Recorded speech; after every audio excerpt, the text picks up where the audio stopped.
নমস্কাৰ আজি আমি ডিসকাস কৰিবলগীয়া বিষয়টো হৈছে ডিভাইসেছ অফ টিচিং যাক অসমীয়াত কোৱা হয় শিক্ষণৰ কৌশলসমূহ Meaning A device of teaching is the plan, a scheme or a trick intended for the purpose of effective teaching and purposeful learning device বা শিক্ষণৰ কৌশল হৈছে কিছুমান পৰিকল্পনা স্কিম বা ট্ৰিক যিবিলাকক আমি ইফেক্টিভ টিচিং অৰ্থাৎ ফলপ্ৰসূ শিক্ষণ আৰু পাৰ্পজফুল লাৰ্নিং অৰ্থাৎ উদ্দেশ্যপ্ৰণোদিত শিকনৰ কাৰণে ব্যৱহাৰ কৰোঁ A teacher is expected to use the device while conducting his class যেতিয়া এটা ক্লাছ লোৱা হয় তেতিয়া শিক্ষকে এনেকুৱা ধৰণৰ ডিভাইচেছসমূহ ব্যৱহাৰ কৰে শিক্ষণৰ ক্ষেত্ৰত আমি বিভিন্ন ধৰণৰ ডিভাইচেছ দেখিবলৈ পাওঁ গতিকে আমি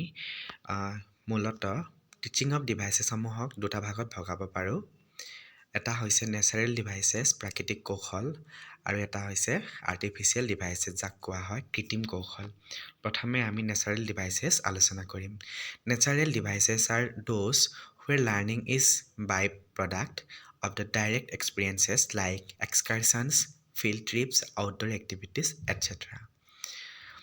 শিক্ষণৰ যিসমূহ নেচাৰেল ডিভাইচেছ অৰ্থাৎ প্ৰাকৃতিক কৌশল আছে সেইসমূহ হৈছে excursion field trips outdoor activities ইত্যাদি ধৰণৰ আৰু আৰ্টিফিচিয়েল ডিভাইচেছ অৰ্থাৎ কৃত্ৰিম কৌশলসমূহ হৈছে artificial devices are those whereby learning is possible through certain means like illustration, narration, questioning, etc. যিবিলাক কৃত্ৰিম কৌশল আছে সেইবিলাক হৈছে ইলাষ্ট্ৰেশ্যন নেৰেশ্যন কুৱেশ্যনিং ইত্যাদি ইম্পৰ্টেঞ্চ অফ টিচিং ডিভাইচেছ শিক্ষণৰ কৌশলসমূহৰ গুৰুত্ব দে are used to teach more thoroughly so' that students may retain the content for a longer time next they are used to teach more quickly most of the syllabus can be covered within a short time কম সময়ৰ ভিতৰত syllabus শেষ কৰিবৰ কাৰণে আমি teaching ডিভাইচেছসমূহ ব্যৱহাৰ কৰোঁ they are used to create or sustain interest in pupil শিক্ষাৰ্থীৰ ক্ষেত্ৰত আগ্ৰহ সৃষ্টিৰ কাৰণেও এই কৌশলসমূহ ব্যৱহাৰ কৰা হয় they serve as a means of integrating a number of separate pieces of work that have already been learned by other means অন্য মিনছৰ থ্ৰুৱেদি আমি শিকা বিভিন্ন ধৰণৰ কামসমূহক ইয়াত কি কৰা হয় ইন্টিগ্ৰেট কৰা হয় they are helpful in bringing something new to students in a simplified way শিক্ষাৰ্থীসকলৰ সন্মুখত বিভিন্ন ধৰণৰ বিষয়সমূহ সিম্পলি আনিবৰ কাৰণে বা সহজ কৰিবৰ কাৰণে এই ডিভাইচেছসমূহ ব্যৱহাৰ কৰা হয় গতিকে আমি এতিয়া আৰ্টিফিচিয়েল ডিভাইচেছসমূহৰ কথা আলোচনা কৰিম এইবিলাক হৈছে major kinds of teaching devices artificial devices are those whereby learning is possible through certain means like illustration, explanation, narration, questioning, etc. গতিকে আমি এতিয়া এই আৰ্টিফিচিয়েল ডিভাইচেছসমূহ আলোচনা কৰিম ফাৰ্ষ্ট আছে আমাৰ এক্সপ্লেনেশ্যন যাক অসমীয়াত কোৱা হয় ব্যাখ্যাকৰণ To explain is to make ideas, concepts, events and actions clear. গতিকে to explain is to make ideas, concepts, events and actions clear. বিভিন্ন ধৰণৰ ধাৰণা আইডিয়া ইভেন্টছ বা একশ্যন এইবিলাক আমি ক্লিয়াৰলি জানিবৰ কাৰণে এক্সপ্লেনেশ্যন ব্যৱহাৰ কৰোঁ the object of all explanation is to enable the pupil to take interest in proceeding to grasp the purpose of what is being done and to develop their understanding তেওঁলোকে কি শিকিব বা তেওঁলোকে কি বুজি পাব সেই সমূহত জানিবৰ কাৰণে ছাত্ৰ ছাত্ৰীসকলক এনাবল কৰাই হৈছে এই এক্সপ্লেনেশ্যনৰ মূল লক্ষ্য language is a vital component of explanation and it should B simple clear and precise definite and specific গতিকে যেতিয়া আমি কিবা এটা বিষয় এক্সপ্লেইন কৰোঁ বা ব্যাখ্যা কৰোঁ তেতিয়া ভাষাটো খুবেই গুৰুত্বপূৰ্ণ গতিকে ই সদায় চিম্পল হ'ব লাগে ক্লিয়াৰ হ'ব লাগে প্ৰিচাইজ ডেফিনিট আৰু স্পেচিফিক হ'ব লাগে explanation involves following two factors that contribute to its effectiveness গতিকে এক্সপ্লেনেশ্যনৰ ক্ষেত্ৰত আমি দুটা ফেক্টৰ দেখিবলৈ পাওঁ এটা হৈছে a continuity has two components sequence and fluency গতিকে ছিকুৱেঞ্চ মানে হৈছে অনুক্ৰম অৰ্থাৎ বিষয়সমূহ ক্ৰমানুসাৰে আগবাঢ়িব লাগে দ্বিতীয়টো হৈছে ফ্লুৱেঞ্চি যাৰ অৰ্থ হৈছে সাৱলীলতা অৰ্থাৎ প্ৰবাহ। গতিকে বিষয়টো যেতিয়া কিবা এটা বিষয় পঢ়াই থকা হয় তেতিয়া সেই বিষয়সমূহ একাদিক্ৰমে সাৱলীলভাৱে নিৰ্গত হ'ব লাগে। বি হৈছে চিম্প্লিচিটি, সাধাৰণ হ'ব লাগে, বুজি পোৱা হ'ব লাগে। আৰু চি হৈছে এক্সপ্লিচিটনেছ, যাৰ অৰ্থ হৈছে স্পষ্টতা। অৰ্থাৎ যেতিয়া এক্সপ্লেইন কৰা হয় বিষয়সমূহ তেতিয়া বিষয়বোৰ ছিকুৱেঞ্চ, ফ্লুৱেঞ্চি, চিম্প্লিচিটি এইবিলাক থাকিব লাগে, লগতে স্পষ্ট হ'ব লাগে। In addition to this, a good explanation depends on the identification of the aspects to be related objects, events and process and identification of the relationship among the components. দ্বিতীয়টো হৈছে ইলাষ্ট্ৰেশ্যন, যাক কোৱা হয় উদাহৰণ কৌশল। Illustration is a device that stands for the use of means and materials in order to help students to acquire concrete knowledge of the materials presented by making it clear, interesting, intelligible and comprehensible. অৰ্থাৎ illustration হৈছে এক প্ৰকাৰৰ কৌশল যাৰ সহায়ত আমি কিছুমান বিষয় উদাহৰণসহ ব্যাখ্যা কৰিব পাৰোঁ। Illustration is a device that stands for the use of means and materials. আমি কিছুমান means বা materials ব্যৱহাৰ কৰি আমি তেওঁলোকৰ অৰ্থাৎ ছাত্ৰ ছাত্ৰীৰ সন্মুখত আমি বুজাবলৈ চেষ্টা কৰোঁ, which help students to acquire concrete knowledge of the materials. আৰু যিয়ে ছাত্ৰ ছাত্ৰীসকলক কিছুমান কনক্ৰিট নলেজক অৰ্থাৎ যিবিলাক নলেজ আমি আমাৰ চেঞ্চ অৰ্গেনসমূহৰ থ্ৰুৱেদি লাভ কৰিব পাৰোঁ সেইবিলাকে হৈছে কনক্ৰিট নলেজ। আৰু presented by making it clear, আৰু ইয়াক আমাৰ ক্লিয়াৰ, ইণ্টাৰেষ্টিং, ইণ্টেলিজিবল আৰু কম্প্ৰিহেনচিবল অৰ্থাৎ বুজিব পৰা কৰি তোলে। Illustrations are divided into two categories. আমি এই উদাহৰণৰ কৌশলসমূহক আমি দুটা ভাগত ভগাব পাৰোঁ, ভাৰ্বেল এণ্ড কনক্ৰিট। অৰ্থাৎ when a teacher makes use of word, pictures, examples, metaphors, analogies, etc., then he makes use of verbal illustration. অৰ্থাৎ যিবিলাক আমি মুখেৰে আমি কৈ তেওঁলোকৰ উদাহৰণ দিওঁ বা তেওঁলোকক আমি এক্সপ্লেইন কৰোঁ সেইবিলাকক কোৱা হৈছে ভাৰ্বেল illustration. আৰু কিছুমান when the teacher uses objects, model, charts, maps, diagrams, etc., he or she makes use of concrete illustrations. আৰু যিবিলাক আমি উদাহৰণ আমি কিছুমান অবজেক্টৰ সহায়ত, বস্তুৰ বা মডেলৰ সহায়ত, চাৰ্ট পেপাৰ সহায়ত, মেপৰ সহায়ত বা ডায়েগ্ৰাম এইবিলাকৰ সহায়ত আমি উদাহৰণসহ ব্যাখ্যা কৰিব চেষ্টা কৰোঁ তেতিয়া সেইবোৰক কোৱা হয় concrete illustrations. The educational significance of illustrations is, আমাৰ এই ইলাষ্ট্ৰেশ্যনৰ গুৰুত্ব হৈছে to make abstract ideas concrete. আমাৰ যিবিলাক ধাৰণা আমি কনক্ৰিট নহয়, এবষ্ট্ৰেক্ট হয় বা কনক্ৰিট নহয়, সেই এবষ্ট্ৰেক্ট আইডিয়াবিলাকক আমাৰ কনক্ৰিট কৰাত সহায় কৰে বা সেইবিলাক বস্তু আমাৰ বুজি পোৱাত সহায় কৰে। B, to introduce novelty and variety in the class. Novelty আৰু বিবিধতা অনাত সহায় কৰে। To make an appeal to the senses and the imagination of the students. ছাত্ৰ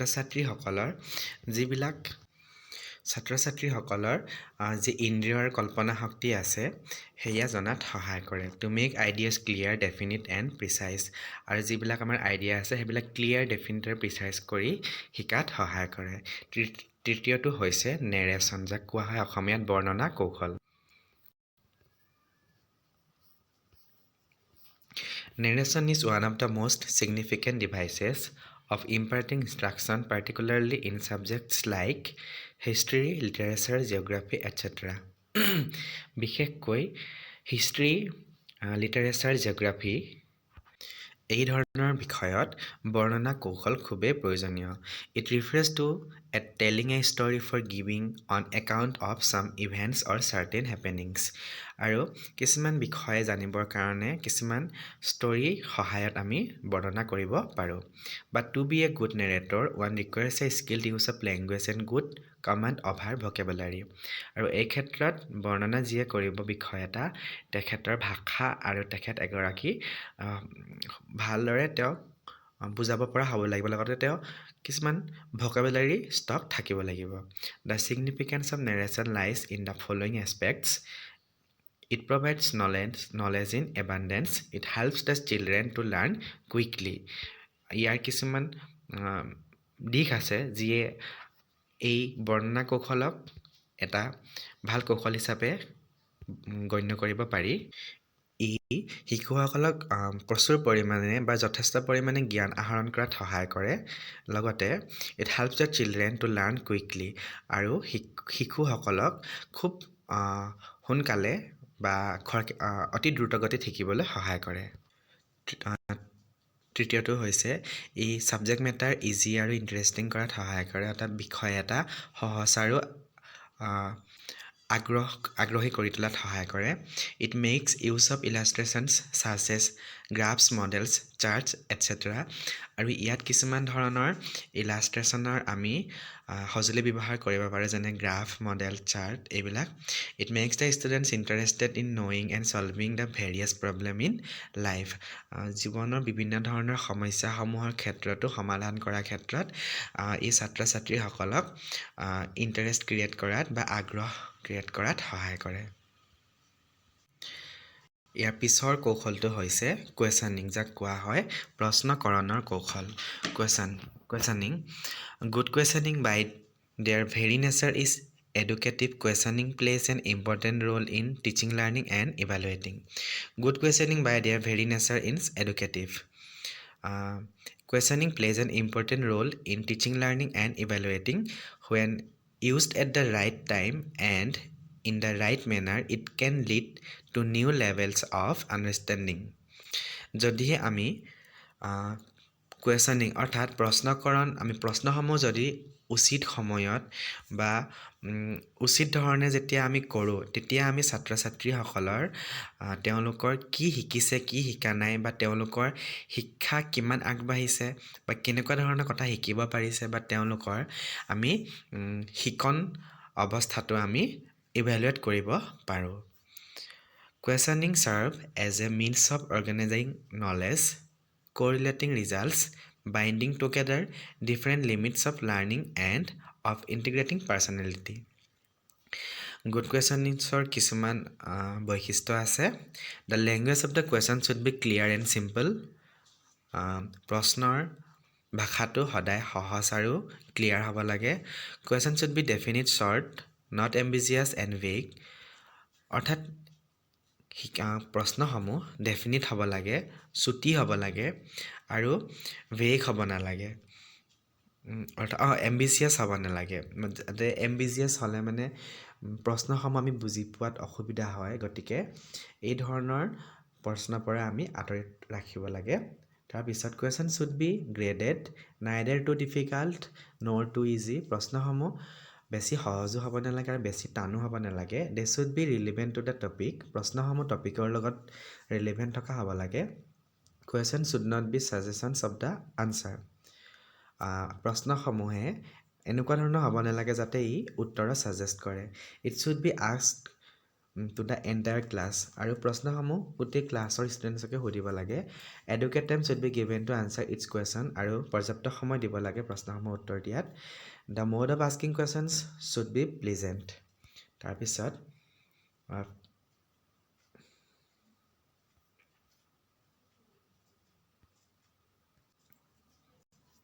phrases like can you answer this question should be avoided. কিছুমান প্ৰশ্ন এইদৰে হ'ব নালাগে যে এই প্ৰশ্নটোৰ উত্তৰ দিব পাৰিবানে। each question should be echo question should be avoided.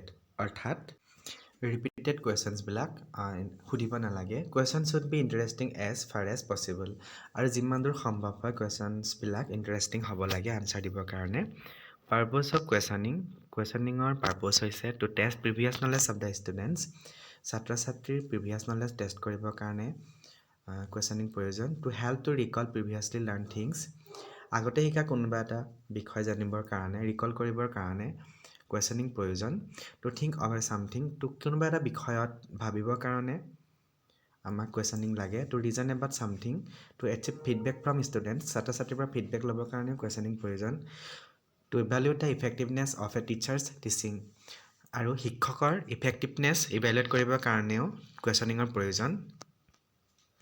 Two help to remain alert and attentive alert আৰু এটেণ্টিভ ৰাখিবৰ কাৰণেও প্ৰশ্ন সোধা প্ৰয়োজন to stimulate the curiosity of students curiosity ষ্টিমুলেট কৰিবৰ কাৰণে লগতে কোঅপাৰেশ্যন আনিবৰ কাৰণেও আমাক প্ৰশ্নৰ প্ৰয়োজন আছে প্ৰশ্নক 4টা ভাগত ভগাব পাৰোঁ number 1 introductory or preliminary questions second developing questions 3 recapitulatory questions 4 testing or evaluating questions introductory or preliminary questions আৰম্ভণি পৰ্যায়ত সোধা কুৱেশ্যন মানে হৈছে এই কুৱেশ্যনবিলাক at the time of beginning আৰম্ভণিত সোধা হয় আৰু they help in testing the previous knowledge of the students and also' in arousing the curiosity of the students previous knowledge test কৰাৰ কাৰণে এনে প্ৰশ্নৰ প্ৰয়োজন লগতে কিউৰিচিটি আনিবৰ কাৰণেও আমাক এই ধৰণৰ প্ৰিলিমিনাৰী কুৱেশ্যনছৰ প্ৰয়োজন আছে developing questions R asked during the course of the lesson এটা পঢ়াই থকাৰ সময়ত এইবিলাক কুৱেশ্যন সোধা হয়